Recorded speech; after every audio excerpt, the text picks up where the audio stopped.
Good morning, everyone, and welcome. I am Temitope Ashiobola. Today at Landmark University, we gather to commemorate the International Women's Day 2025, a day to celebrate women globally. This year, the theme, Accelerate Action, calls to light the importance of every significant stakeholders, businesses, institutions, and every relevant person towards achieving gender parity in the nearest future. This year's global theme, Accelerate Action, reminds us of the need to take relevant actions to make important decisions that can help women gain important and relevant traction in the world of works and beyond. Today, we are focusing on breaking academic glass ceilings from policy to practice, a topic that significantly aligns with SDG 5 gender equality. As a reminder, SDG 5 aims to achieve gender equality and empower all women and girls by ending discrimination in the nearest future and ensuring full and equal participation in leadership at all levels, amongst many other objectives.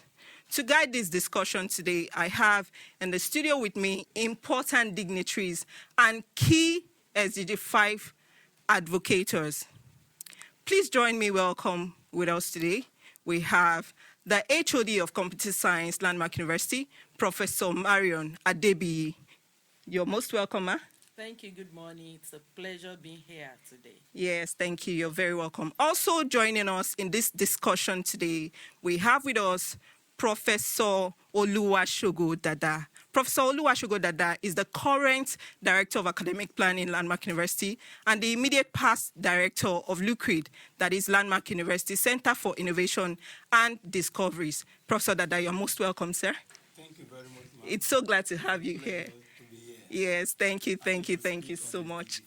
You're welcome, sir. We are glad you're here to have this discussion with us. And I'm sure we're going to have a very important time at the studio here today. Let's dive very quickly into the discussion for the day. To begin, let's establish a foundational understanding.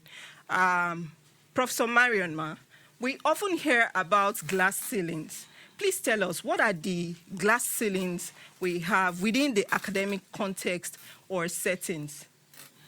Thank you so much. You're welcome, ma'am. Well, breaking the academic glass ceiling from policy to practice, this is a thought-provoking topic this morning. And I'm sure we'll be talking about barriers and challenges facing individual academics, particularly women and the underrepresented groups. Yeah. So the first barrier that I'll be mentioning is diversity disparity, which may affect both male and the female gender. Yeah. So it does not have to do with because I'm male or because I'm female. Yeah. In spite of the fact that we have access to opportunity, education opportunity, and all of that, we still have this barrier. Another barrier is the unconscious bias. There are unconscious bias that women and men comes across, all over the place. There are stereotypes, that hinders both gender from experiencing or enjoying some academic opportunities. And the last one I'll be talking about is inflexible work schedule. This also affects both. There are other factors, but let me just stop at these three. Thank you very much. Professor Dada, you may want to add to that. What are the glass ceilings you see in your perspective as a male gender that you want to discuss with us today? Oh, thank you very much, Dr. Sinebola. You're welcome, sir. Professor Miriam has already mentioned one or two things as to breaking the glass ceiling, some of the glass ceilings that need to be broken for us to achieve this gender equality.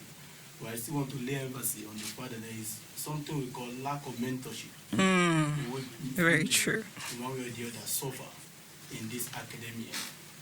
Mentorship is a very key factor in moving up the ladder in the academia. Because if you don't ride or stand on the shoulder of those who have gone ahead of you, the giants, it's very important that you stand on that for you to see further. And also lack of consensus may also be another factor that is always creating a glass ceiling in this gender equality. Those things must be broken for us to really achieve the gender equality that we are looking at. Thank you very much, sir. That's a very, very interesting thing. You see, these points are points that we need to take note of so that we work towards achieving gender parity. So let's get right on into the discussion for the day. Professor Adebiyima, let's begin with the role of universities as change agents towards, breaking these glass ceilings that we have highlighted. Very quickly, Ma, how can universities, through their responsibilities, serve as models for gender equality in our societies at large?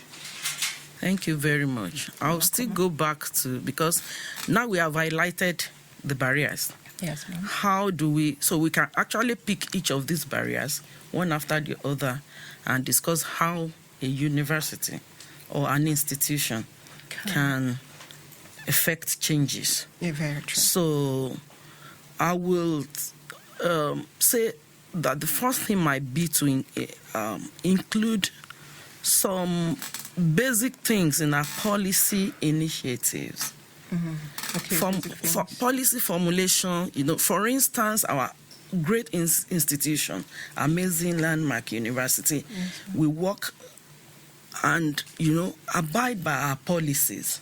Very true. And most of the time, you cannot, operate outside the policies of the institution. Very true. So if you try to introduce some new things, they will tell you it is not in the policy. Okay. So if it is in the policy, then it has to be implemented.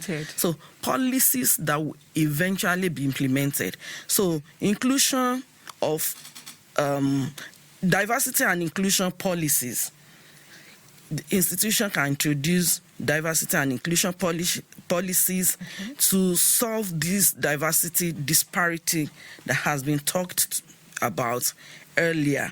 Also, we have opportunity for targeted funding and programs for unconscious biasness, for stereotyped, positions that people take concerning people in academics. Thank you. Thank you, Ma. So I would want to find out further. So how exactly do these initiatives that you have mentioned impact our societies as universities? Okay, we are taking on all of these policies and, carrying on these activities. How do these activities translate, into impacting our society? Basically. So if policies are implemented, okay, ma'am, then we'll be able to empower, uplift, encourage, and support our people in academia. Yes, empower, uplift, support, and encourage. Yes. And when these people are empowered, it will end up, affecting the society now. Because at the end of the day, as academia, we may organize conferences. Very true. In Omu-Aran, if you organize conferences in Omu-Aran, it is not just the landmark university community that will enjoy that. The community will feel the impact of having about 80 participants or 100 participants. Yes, we have gender balance, making presentation, leading teams, and also being supported, having full financial support. Very true.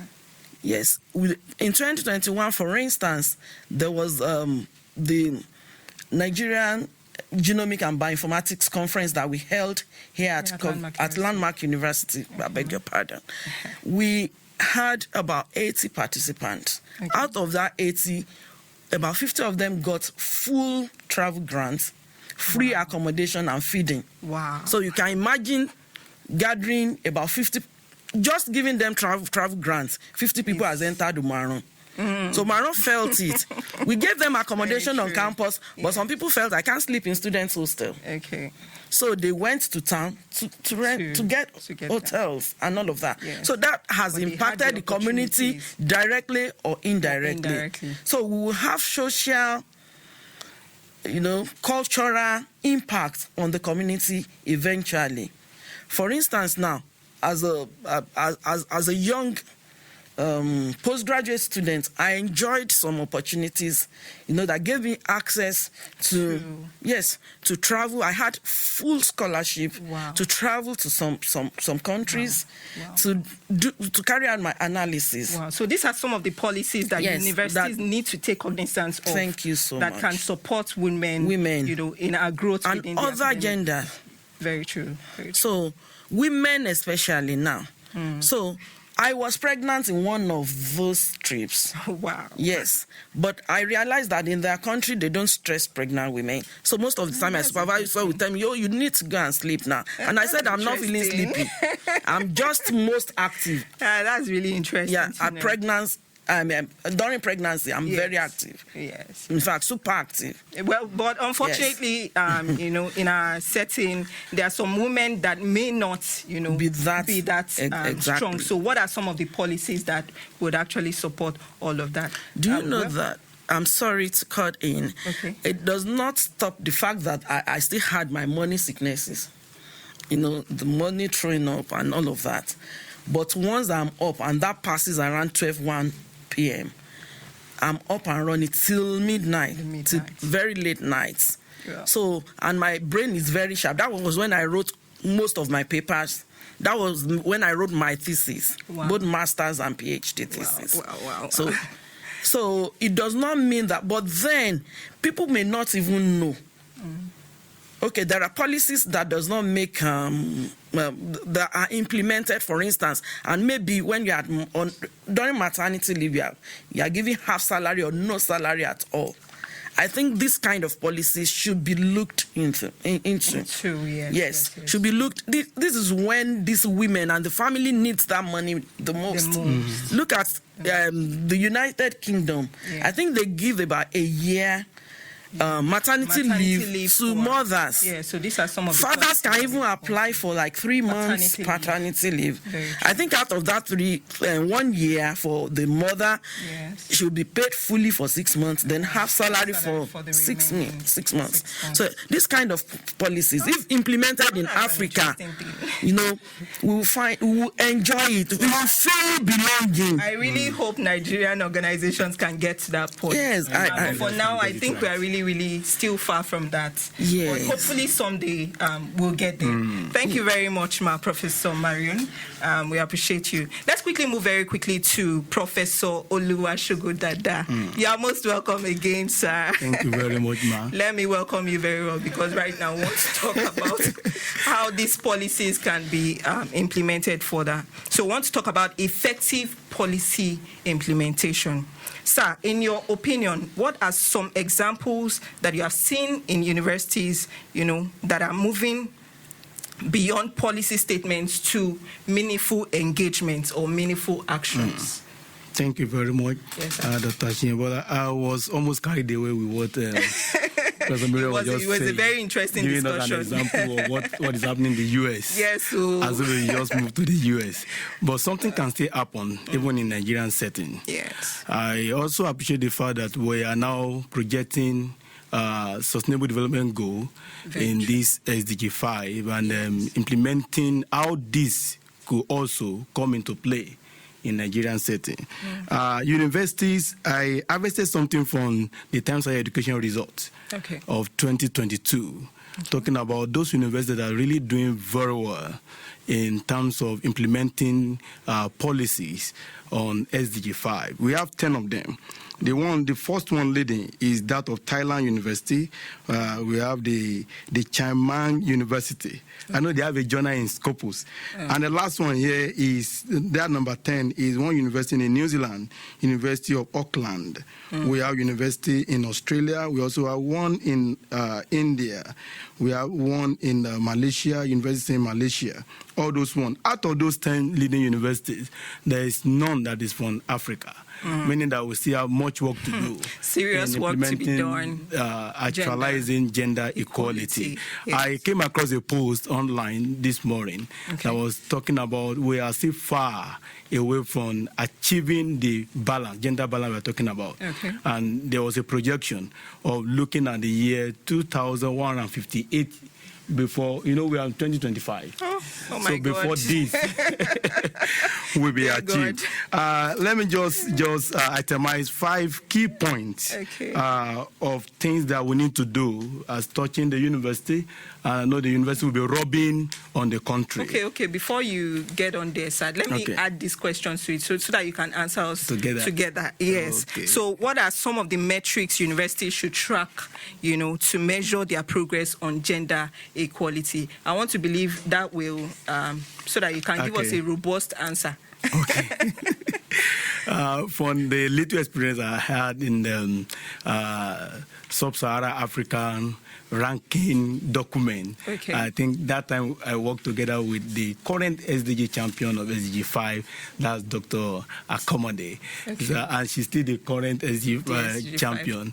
We worked seriously and we're looking at how do we come up with policies. There are some thought-provoking questions that were raised. And key aspects of those things that university ought to implement are, number one, equal representation in faculty position. At a particular time, we were looking at senior female faculty. And we are also looking at senior male faculty. We look at the ratio. It's just like ratio 1 to 10. There is no closeness. Common in so many universities. It's common in so many universities. Many will prefer to let me just put a male in that particular position, even when a female is much more qualified to be in that position. So university come up with that one to have equal representation in terms of faculty position. Then also gender-sensitive curriculum should come on board, even in Africa. That is why when we are talking about US getting it right, UK getting it right, it is not the location that is getting it right, it's the people in that place. So in our curriculum, we should factor into it. Integrate gender sensitivity curriculum. Then there should be a support for women students. That's what Professor Miro was trying to say, that there was a particular support, providing free accommodation, providing like training, mentoring for women, which is key. Because I can remember at a particular point, when we are looking at lecturing, you see more of me in lecturing, maybe even in science, more of men dominating. So at the point, if you really want to bring a balance into this, you need to provide a platform for the female gender to thrive in science. The third one is a policy against gender-biased discrimination, which is much more paramount here in Africa. We should come up with a policy to avoid those discrimination, gender bias. Then the last one is we have to come up. Africa don't really have data bank. Database. So there should be a data collection and analysis that will be tracking the gender disparity that we're talking about, faculty composition, graduate rate, and the rest. And in the last 2 years, we had a female student that was able to come up with a CGPA of 5.0 in mechanical engineering.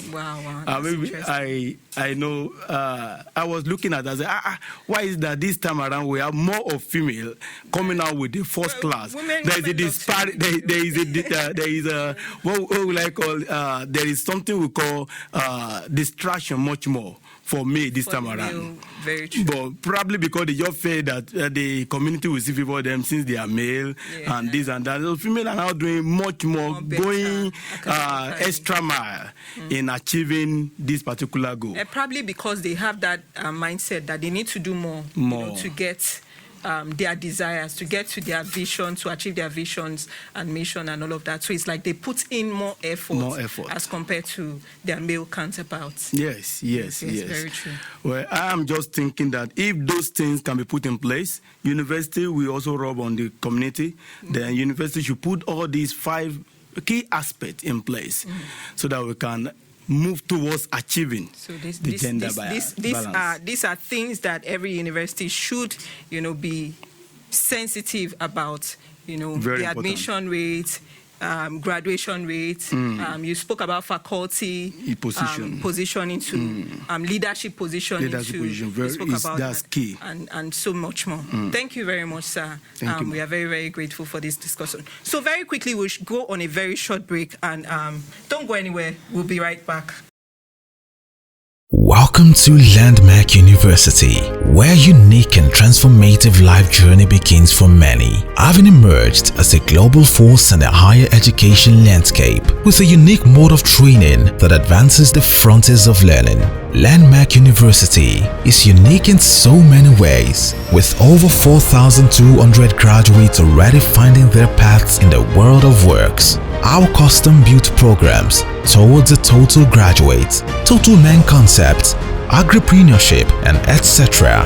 create the path for our graduates to stand out from the crowd wherever they are found. Our unique programs such as mechatronics, mass communications, computer science, as well as over 20 other undergraduate programs across our 4 distinct colleges. Our vibrant and well-facilitated academic environment provides a friendly, serene, and conducive ambience that encourages academic excellence and qualitative research. With our world-class and award-winning researchers, our students are exposed to the best hands in all fields of endeavors. Our high academic standards puts us at the forefront of educational revolution, leveraging on technology and innovative teaching methods to empower our students and prepare them for the challenges of the future. Our classrooms are vibrant hubs of creativity, where ideas are shared, debated, and transformed into reality. All this make Landmark University so unique. Join us at Landmark University, a place where accomplishments are celebrated, dreams are realized, and your future is given a bearing. Welcome back from the very short break. We are still on our discussion on how to accelerate action towards achieving gender parity in celebration of the International Women's Day 2025. For this segment, I have in the studio with me 2 important personalities. These are wonderful and intelligent women who are here to join on this discussion. Very quickly, allow me to introduce to you significant mentor to many young women and students here on campus at Landmark University and beyond. I have with me the HOD of Sociology, Dr. Oluwakemi Iwelumo. You're welcome, ma. Thank you. It's so good to have you here. Yes, thank you very much. Also in the studio with us today, we have an advocate for women in STEM from the Department of Food Science and Microbiology at Landmark University here. We have with us Dr. Abiola Olaniro. You're most welcome, ma. Thank you very much. It's a privilege to be here. It's so good to have you here. Thank you. You're looking so beautiful and radiant. Thank you. Looking good is a good business. Well, Dr. Iwelumo is also giving us like hot. Thank you. Thank you. You're most welcome, ma.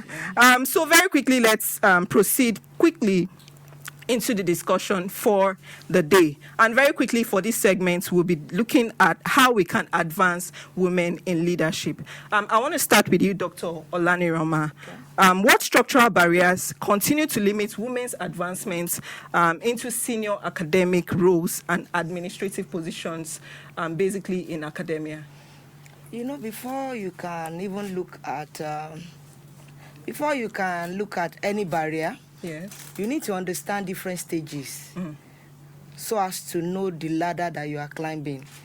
And for every woman, we have so many barriers and we have so many stages. If it is age, you are looking at the time you want to really get your idea, yes, and now the time you want to pursue it. And after that, you need to understand the time that you want to endure so that you can really achieve it. Because as a woman, there are so many things you need to endure. True. And for you to look at these things, you now understand the ladder you want to climb, then you now see the barrier. And for every woman or any lady or young adult like me, okay, or a teenager like me, Okay. that is looking at a structural barrier, for every academic or administrative barrier, you need to understand which organization are you working in. Okay. And most of us as women, we just go into an organization without reading their handbook. So when we get there, we become frustrated. True. So before you get a job, or before you dream to be a doctor, before you dream to be a PhD doctor or the other side, or a consultant, you need to understand how many years do I need to climb this ladder? Yes. So these are some of the policy issues. So the structure depends on where you are coming from, true, where you want to go, and how fast you want to go. Very true. So there are so many barriers, and before the Bible says, is there anyone that wants to build a house that will first of all sit down to count the cost, so that we don't become a frustrated academia. For someone like me, I already look at those people ahead. Okay. You look at their challenges, how do they maneuver it, and at the end, is there a regret or they are enjoying it? Okay. So for the structural barrier, for example, now if you are in academia, if you are in private university, it's different from public university. True. For some university, it's based on paper, and in the next 3 years, you are ready to move to the next cadre. For some, if you spend 10 years, as long as you don't have the required paper, it's not about the number of papers you have, but the quality and the gazette that they have put in for their paper. Yes. I remember for a public university, they look at university-based. Okay. In Landmark University, we look at Scopus-based, international-based. Yes. And you don't just publish anyhow. Yes. I remember there was a time I was just publishing Scopus, but we did not look at percentile. So if you have, that is another barrier on its own. So if you understand the timetable that they are bringing, you really look at it. We have 60%. How many paper do I really need? You have really overcome a barrier. So there are so many barriers, and line upon line, precept upon precept. Here a little and there a little. So if you don't really understand it, you just be going with a cup or you be going with a basket, and you don't understand. And in administrative now, yes, am I going to the core administrative or aspects? You know, I know in public university, they have the administrative cadre and they have the executive cadre. So I just want to work in the university system. So there's a need for awareness. Yes. So before you go into it, before you jump into it, yes, learn to know how deep it is. Yes. So that you will not overcome. You will know the barrier you want to jump. Is it a lagoon? Is it a valley or a dry land? So if you don't understand what you are really looking into, you will meet several barriers, a stronghold, and you'll be frustrated. So understanding the barrier, and that is the major thing for a woman. Do you understand? In academia. Thank you very much. And administrative. I'm sure our audience are getting the information, and they now understand the need to be aware of the context or situation or environment in which they find themselves, because this is a significant player in how we can rise through the ranks of leadership in academia, basically. Exactly. Very quickly, as a follow-up question, I'm still interested. I'm so inquisitive today, and I want to get all my answers from you guys. So be ready for me. So very quickly, I want to know, how can universities address some of these systemic barriers, for example, promotion, recruitment, tenure, and all of that? Okay. I know you know that I advocate for hiring women. And true. when you want to hire women or ladies into the system, I usually say that don't look at catching them young. Because some of them have to take their time before they go into the academics. Maybe they want to finish childbearing, or some quickly want to dive into it before childbearing, and they want to opt out. So for academic environment. The only thing that the university can do for us is to give us more conducive environment in which we can grow. You know, I already told you the timetable is there, the number of papers is there, and every one of us, we have the same criteria to move forward. True. We are spending the same 3 years, while I would have given birth along the line. Along the line. And I still have to I have another toddler. Okay? I have a teenager. True. And I must write the same paper with the other. We are not saying they should reduce the number of paper for us. No, we are not lesser human. No, of course. But all we need is that give us more conducive environment. Enabling environment. If my baby is just across the road. Yes, perhaps. And a crèche. I am in the office. True. I'm more relaxed. Relaxed, yes. Instead of driving 20, 30 minutes to quickly go and breastfeed and come back. Yes. Okay? Yeah. Then if I know that I may need to close early, okay? If I need to close early, for someone like me, I pull all night. So if the rule says I must be at work by 8:30, and I just slept, like yesterday, I slept 6:30. I woke up 7:15. At least I knew when it was 6:25. Yes. From yesterday till 6:30. And I woke up 7:15. I just, if I know that maybe by 9, I don't have lectures. Okay, I have lectures by 10. Flexibility. So I may be able to do more till 7. Then relax a little bit till 10, 9. Before. Then I'm fully charged. I'm coming back to work. And I know I'm leaving by 5, 6. Do you understand me? True. So that's... so you still have your 8 hours I still have my 8 hours covered. Yes. And I'm not doing my personal work at home. True. It's a carryover. Because you can't do anything like our men. They just, everybody keep quiet, and everybody keep quiet.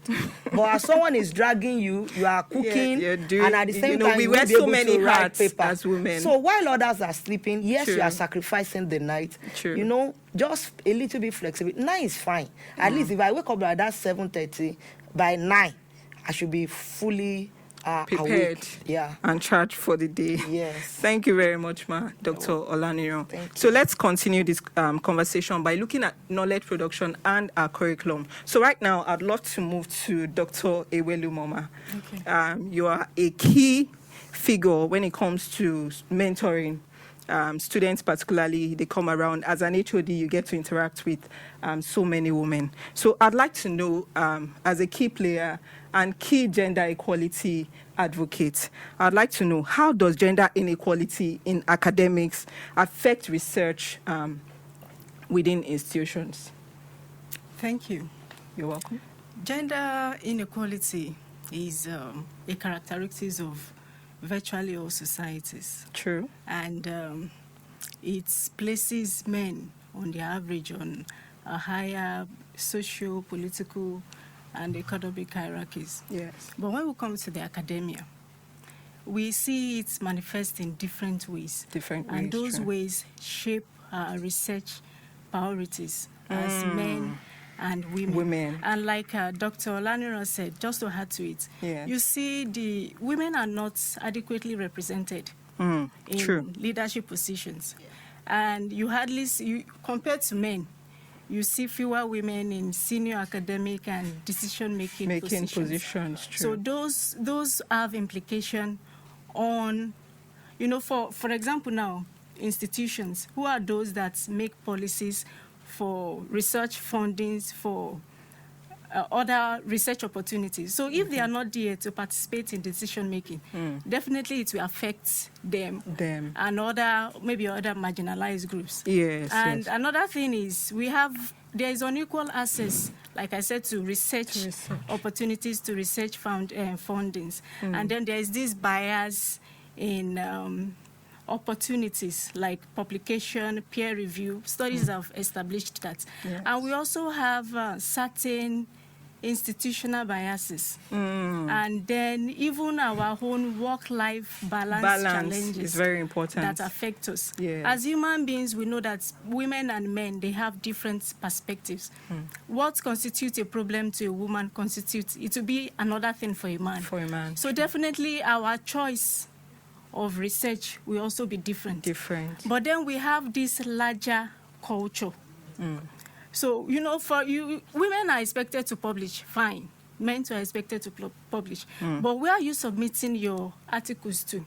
Those ones, those publishing outlets, they are guided by policies. And sometimes some of these policies are not gender sensitive. So sometimes we have this neglect of gender-sensitive research. And so that will impact on our knowledge production. Research, both knowledge production and even research priorities. What research will be funded, what research will be published, what research will be prioritized. So, for example, now we know gender-sensitive research, they are not just for women or gender relationships. So they are just acknowledging that gender is a significant variable in any research you are doing, especially those that has to do with the environment and then development. Most research, they are geared towards impacting, like transforming the society, aiding development. So, and gender is key, whether we accept, whether we understand or not. And so we know that it involves both men and women, but we know that women are it's disproportionate to women. So sometimes most of these journal outlets, and even some of these funding organizations, sometimes all these topics that has to do with women health, gender-based violence, other social inequalities that affect women and other, you know, sometimes they say that women are more family-oriented. Men are more we are more concerned with the private sphere, and men the public sphere. So sometimes most of these issues that women will want to look into, they receive less funding. They receive less attention. And then we have this male-dominated research agenda. Most publishing outlets, they want research that, I'm not saying women don't do innovative research, but then those ones that are risky, that involves more collaboration, that are multidisciplinary, and then they are risky. So, and you see women, they have less contribution in some of these researches. And another thing is, okay, we know that as women, we have fewer opportunities for collaboration. So that will also affect our productivity. Another thing is that we have limited access or barriers in this public-oriented research. Sometimes you see that most research or studies that are geared towards improving policy, influencing policy, they are dominated by men. All male team. So sometimes most of these policies are gender blind. Although I think this, I'm sorry to cut you short, I think these limitations are particularly more predominant in this side of the world, because you observe, I've observed over the years that when you go to more developed climes, it's like the awareness is way higher as compared to our situation here. So, yes, very true. That's something I've observed over the years. So I'd like to know, from all of these problems that we have identified, so how can universities ensure, that gender perspectives are represented within their institutions? Okay, thank you. First, we need to have gender-sensitive curriculum. Like a curriculum that at every stage. For example, now, all the programs in the university should have at least a topic that will be devoted to gender studies. Gender studies, very true. Let students understand the gender expectations out there, even outside their own learning environment. True. And then we also need to teach them this intersectionality approach. Let them know that gender does not just work in isolation. It includes other inequalities, like even class, ethnicity for us here in Africa, and then all over the world, racial, religion, so all those things work alongside gender and so they need to be exposed to some of these things. What are the contributions of women to history, even across disciplines? There's no discipline that you don't have anything to talk about on gender. Yes, it's history everywhere, is always, because it's part of our life. Yes. It's part of who we are. It's a cultural thing. Yes. And then also we need to be sensitive about our policies, especially on research and then recruitment, and like Dr. Laniro said, also other things that can affect the productivity of women. For example, I said the other time that we have work-life balance struggles. So how would universities help women? So it means that universities need to pay more attention to ensuring that their workforce have easier for work-life women balance. At the family front and then at the work front. And also, we have this leaky pipeline effect.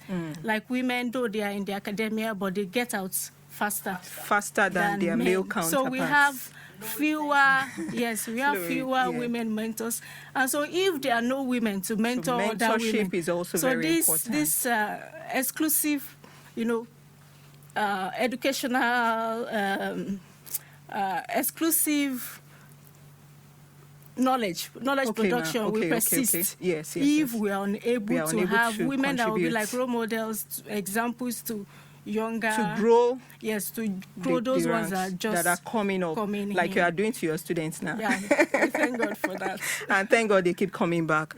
So obviously mentorship is a very key indicator when it comes to knowledge production. So if we are going to ensure that we have gender sensitive organizations, then it means that all disciplines, like you have said, we must integrate gender sensitive topics into each of these areas so that everybody is aware. And obviously also people that are in leadership positions should work with that consciousness, to groom women more, since it's like we are less represented when it comes to knowledge production in this climate, and decision making also. We need to be intentional about acknowledging, knowing the problems that women face, and tackling them. Yes.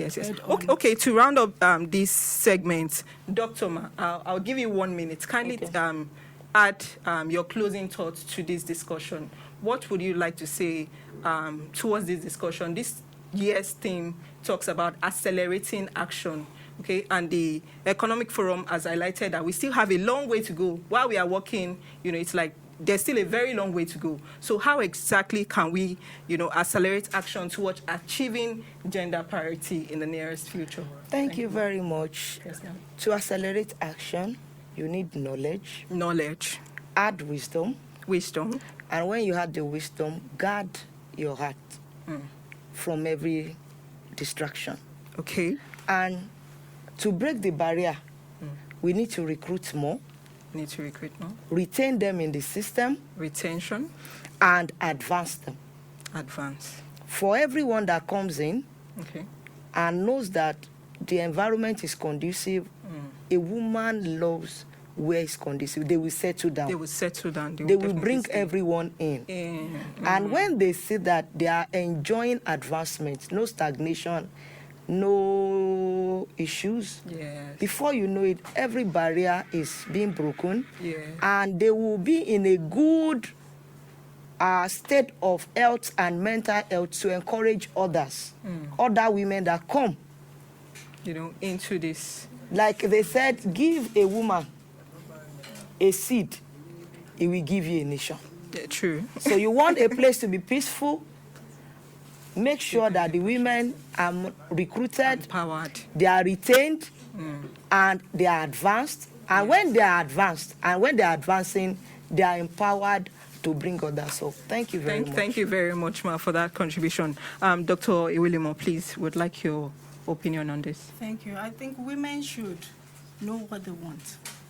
They need to set their priorities right. Setting priorities. And then they need to avoid distractions. Yes. Okay, and those caregiving responsibilities that hold them back from being productive as at the workplace. They need workplace. to know how to manage it. Look for strategies that will help them manage their own front, so that if they need to devote their time to the academia, they will do that. Yes. And productive as as they want and as expected for their promotion and other advancements. Thank you very much, Ma. This session has been so interesting and very informative. So on this note, we'll go on another very short break. Please don't go anywhere. We'll be right back. Thank you. My name is Victor Otokula, and I want to welcome you to the Landmark University cafeteria, where culinary meets art. It's a state-of-the-art facility focused on preparing world-class meals, aiding our students to achieve their academic goals daily. We offer a range of meals from traditional dishes to English dishes. I want you to know that this is where your students should be and that we're focused on serving you better. Thank you. This is Landmark University International Conference Center, a state-of-art facility designed to hold world-class events and conferences such as the InterVarsity debates, college debates, lucrative events, hackathons, and even Pathfinders meetings with the Chancellor. The spacious hall of this center provides opportunity for networking and collaboration among delegates. This center is located in the second college building of the university. Remember, an investment in knowledge pays the best interest. If your word is not here, they are missing out on a lot. Hello viewers, welcome back. We're still on the discussion on breaking academic glass ceilings from policy to practice. With me in the studio for this session, we have two important personalities from Landmark University. And I'm saying important personality because we have in our midst this morning the gender equality SDG champion for Landmark University, Dr. Olushola Akomode. Please make welcome Dr. Olushola Akomode. She is the current head CPA, Landmark University, and has corporate and public affairs unit. You can imagine we are so blessed here at Landmark University. You're welcome, Ma. Thank you very much. It's a great pleasure to be here today. Happy sure International Women's Day. Thank you. I'm sure this session is going to be fire. It's going to be very hot. Prepare your mind. Okay. Also with us in this studio session, we have Mrs. Ruth Crown. I'm so excited to be here. Thank you. You're most welcome. Mrs. Ruth Crown is a key player from the Student Affairs Directorate here at Landmark University. She gets to relate and interact with so many students here on campus. And I'm sure when we had to discuss about gender equality, well, obviously we cannot afford not to include you in this discussion because I'm sure you have so much to tell us and so much to say and add to this discussion. You're very welcome, Ma. Thank you so much. Thank you. So very quickly, let's move straight on to the discussion. We have addressed so many aspects of how to break academic glass ceiling. And right now, we want to look at a critical segment, and that's basically concerning partnerships, okay? Partnerships with industries, key policy players. So, Dr. Akomode, I'd like to start with you. As our SDG champion here at Landmark University, SDG 5, gender equality champion. Okay, please, can you kindly let us know how can universities partner with government, industries, and the civil society basically towards accelerating gender equality in our society? Thank you very much. That is a very important question. Yes. And I do hope that we have persons watching today so that this can, be implemented. Yeah. So to start with, the university can collaborate with the government, to develop policies that will promote, gender equality, in educational institutions and the workforce. Yes, and beyond. They can. The university knows, they know the right things to put in place to fast track such policies to be implemented. Then secondly, the government, can provide funding. Yes, I know we have a few, like I know TED Fund, I know about TED Fund. But TED Fund, true, yes, true. not all universities have access to TED Fund. TED Fund, true. For instance, private university, like our own university, which is a private university, we do not have access to TED Fund. So they can include, because we have persons too, we have females in the private universities. So government can, provide funding for university initiatives that support, gender equalities particularly even in subject like STEM, STEM. Yes, that's yes, subject true. Science, technology, technology, engineering and mathematics. mathematics. Yes, to support women, because when you look at it, we have more male. Yes, we have more male in those fields. Very true. So governments can, provide funding for such, so that women can enjoy scholarships in STEM. I actually enjoyed scholarship during my undergraduate days. Wow, fantastic! It wasn't full, but it was something. Okay, from the yes, from the institution from actually. The institution. Yes. Okay. So such can, or the government can, do a lot in that, because I think even the government can set aside certain percentage of the budget, towards advancing. Yes, towards advancing such. Then the another thing that we can also look at is sharing of research ideas that's coming from the university now with the government. Yes. They are in the business of doing research. Yes. And the government needs a lot of information. Yes. So the university can gap. Exactly. So the university can provide research and expertise, to inform government policies. We talk about government. They will guide them, so they can collaborate, work together in order to be able to make that happen as related to gender equality. Yes, then now looking at partnership with industries. University can partner with companies. We have some companies that are thriving. Yes. That are really doing well. Yes. So when you talk of industry, we have industry that universities can partner with, to provide like internship, job opportunities. Yes, and even conferences sometimes. I think there was this KU8 conference 2 years or 3 years ago. Okay. Yes, and there was this popular, I remember where we have companies like we have. There's this wire company. Is it called Camwire? Camwire. Yes. In and it was a major sponsor of that conference. Yes. And obviously the discussions and all of that would definitely help their own practices also as an organization. Exactly. And that makes a lot of sense for our society. A lot of sense and difference. Yes.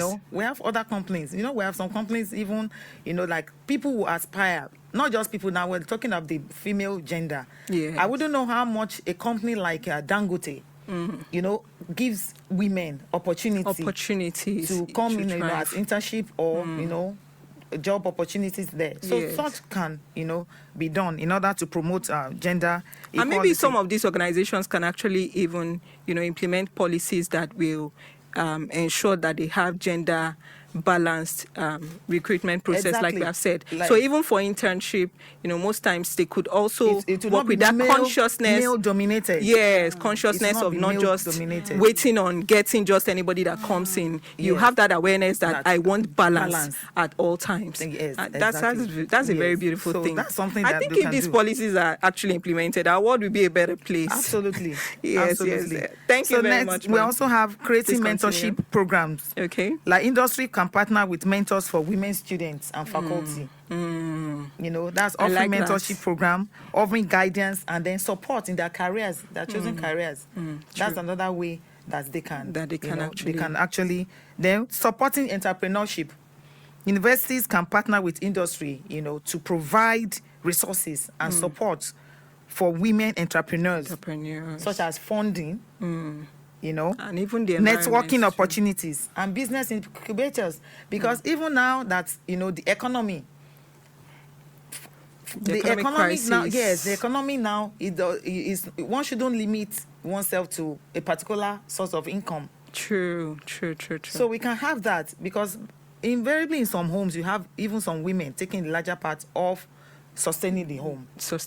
Yes. True. So if you have such such exposure to mindset for the women, it goes a long way. All right. Yes. So thank you very much for. Thank you very much, I think you have given us so many points right about now. And just while we were discussing, I was just hearing so many, words from this side, and size and all of that. So, Mrs. Crownma, straight on to you. Let's look at how we can actually accelerate action. The theme for this year says accelerate action, and we have looked at some of the barriers, that form academic glass ceilings within the academia, and beyond. And we have spoken about how we can move from policy, to practice, to seeing action, and we have highlighted so many points already today. So To wrap up this discussion, I want you to quickly give us your opinion very quickly. Mrs. Crown, what are the highest priority actions that universities should take to accelerate actions towards achieving gender equality? Thank you so much. You're welcome. Leadership commitment. The leadership commitment is very, very needed in this aspect. They should be able to help to foster and to promote the general goal when we talk about gender equality. Gender equality, yes. We need to support. They need to support. They also need to review their structures also internally, internally to help to foster it, and also they need to fund it. They need to fund it. I'm talking about the leadership now. They need to help in funding it because we have a lot of women out there. All they need is just a voice. All they need is just support. All they need is just someone that will just increase and enhance them and empower them. So we need leadership commitments. We need them to also, at all levels. Yes, to align with it. They need to please align with the global practice concerning our workforce. I love that. Yes, so that they can give us flexible workspace, and also to give us training, also a flexible training opportunities. Yes, they need to, because like I said, our agenda has gone through a lot, and we are not lazy. Sure, we go through a lot. We are not lazy, and and the society expects more from us. True. Yes, absolutely. More from us. We wear so many caps. Yes, with so many caps. Yes, so many caps. We do. And also, there is another aspect we can also look at concerning sponsorship too. Okay. Sponsorship. Because I know there are many persons out there who interact with our females here. I'm talking about the student from the student platform. A lot of them that's why we have you here. What they call virgin ideas. Wow. They have ideas that all they need is just listening here. All they need is just to practicalize what they have. All they need is just to bore it. Yes. Then that also brings me to mentorship. Wow. Mentorship is across board. We have a lot of them. Even in Harvard, they do it. Wow. Yes. So mentorship simply means that you're going to get our female folks who is also in academia, and you now divide them into, share the ratio with the females, and this also helps them to mentor, shadow some persons in their career path too. So that is very, very important. Wow. This is also needed. Thank you very much. I think you have really, really touched my heart. When you spoke about the students' opinion, and I said it when you came on board that for someone that interacts with students, it's so easy to come up with points that aligns with their own needs also, because that now addresses the girls' aspect. So far, so good. We've been talking about women, but you interact more with the younger folks. Daily, you meet with them, both the male, the female. You get to feel their pain, and you also see their joy. You see them go through struggles, and you're able to help them. And I think that's why it's very important. The very first point you mentioned is very important: commitment. When there's no commitment, talk is cheap. Like we always say, talk is cheap. But when there's commitment, that's where we see the practical aspects of these glass ceilings that we are talking about basically today. So let me quickly move on, still on this discussion, to Dr. Akomode as our SDG champion. I'd like to know your opinion. How do you think universities can leverage their alumnus, alumni base to, achieving or advancing gender equality? I think we should also consider that aspect. The first thing I would like to say is to have an established alumnus body. Yes. Where you can easily reach out to them, access them. Accessibility is very important, because if you don't have access to them, how would you even be able to, get anything out of them, interact with them? Yes. And any institution that has done its work properly will have trained them, deposited in them the right, values to be able to, make them to be sustainable out there. For instance, in our institution, we have courses like the total man concept, Yes, the entrepreneurial TMC. skill. Yes. Yes, So these are courses that they have taken, and then thank God in Landmark we have quite a number of them out there doing very well. Yes, quite a number of them doing very well. The other time there was a can link program them for the that mentorship. was on entrepreneurship. That some of them were brought on either physically or online, and where they were able to talk of how the nuggets, giving successful tips. Success tips to the upcoming years in order to. So these are things that the university can leverage on. They don't just abandon them because they think that they are products. You know, they've gone ahead. They've gone They ahead. should come. It's not about somebody that has not been through this process. I've been through this Absolutely. process. I've been through struggles and now I'm Exactly. doing well. Yes. Let me give you the short code. Yes. So they should also carry them along because they will also feel important that, oh, the institution I graduated for is still differing. Recognizing me. True. So they can come in and then they also look at, some of them can even, be sponsors. Yes, Sponsor. actually, we have so many Good. pathfinders that have been Okay. sponsors of programs like this. Okay. You know, yes, and I Brilliant. think yes, I think last year we had a program from the computer science department. Okay. And it was the student association program, and they had a segment for women Wow. advancement where they spoke about training and all of that. Okay. You know, it was so interesting because I went for a program, honestly, and I got a shirt. I was wondering, okay, so where is this coming from? And by the time I made my research, I discovered they had alumnus members that actually sponsored those programs. And these are very good initiatives, that go a long way and can advance, this gender parity that we are driving at, basically. Okay, thank you. Also, then in addition to that, you know that those that are still undergraduates, they look onto people like that who have passed through the institution process to say that they went through. How are they faring? How successful have they been? So they'll see that as the kind of motivation and that it mentoring. gives. Yes, to know that, oh, this person went through this, what I'm going through, and has come out this way, which means those values there's hope, and the values have come out productively. Thank you very much. Wow. This has been a very insightful and interesting discussion. It feels like it would never end. If we had to keep discussing women matter, we will not finish. There's always so much to talk about, but I think we have been able to hit the nail on the head towards basic barriers that we face, and then we have highlighted so many key practices that can be embraced. We have spoken about mentorship. We have spoken about commitment. We have spoken about integrating, gender-sensitive topics into our curriculum. Yes. We have spoken also essentially about bringing up policies that are effective, and measuring these policies. Following up part-time. Implementing them and following up. To ensure that you are actually getting the results that you are expecting. Thank you so much, Ma, for your contribution this morning. A great pleasure. Mrs. Zapata, thank you so much for coming from the students, the girls' perspective, Mrs. Crown. Thank you so much for coming.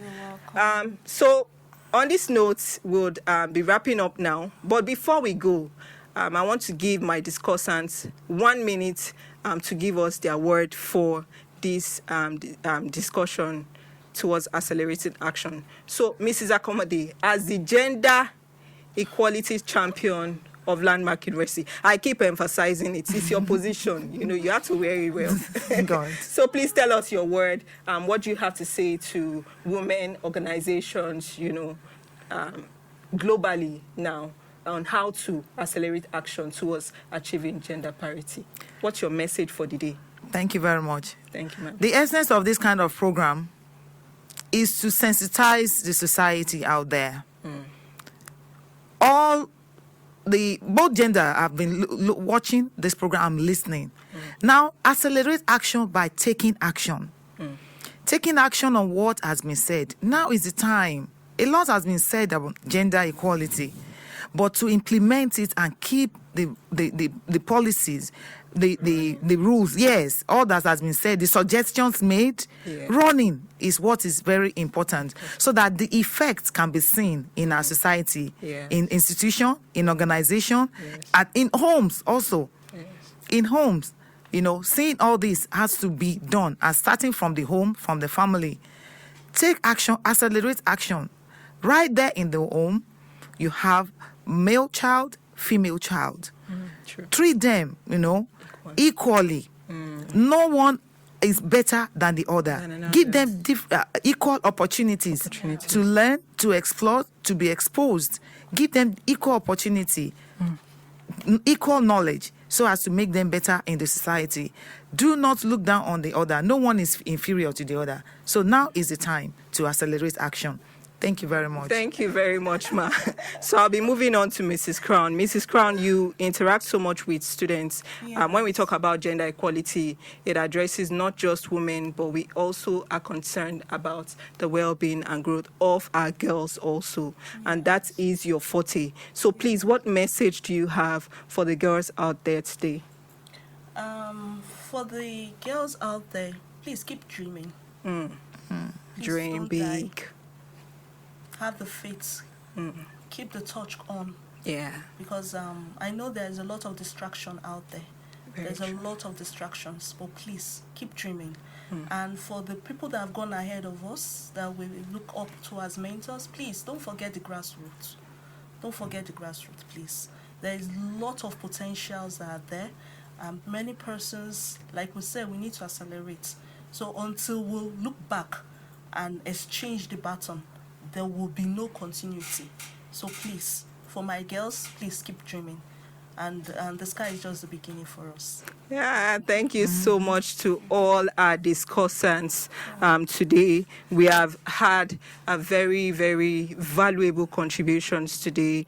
And, the important thing is that we must all stay committed towards accelerating action. Please stay committed. I think that is the most important thing I want to emphasize today. I know that we have so many organizations that are working towards this already, and it might look like it's not showing, but commitment is the key, dedication is the key, and with time. And persistence, yes, very true. And with time, we'll get to where we are. Yes. We are desiring to get to. So thank you very much for joining us today. And on this note, I'd like to wish everyone out there happy International Women's Day. Happy From us International at Landmark Women's University, we love you. Welcome to Landmark University, where unique and transformative life journey begins for many.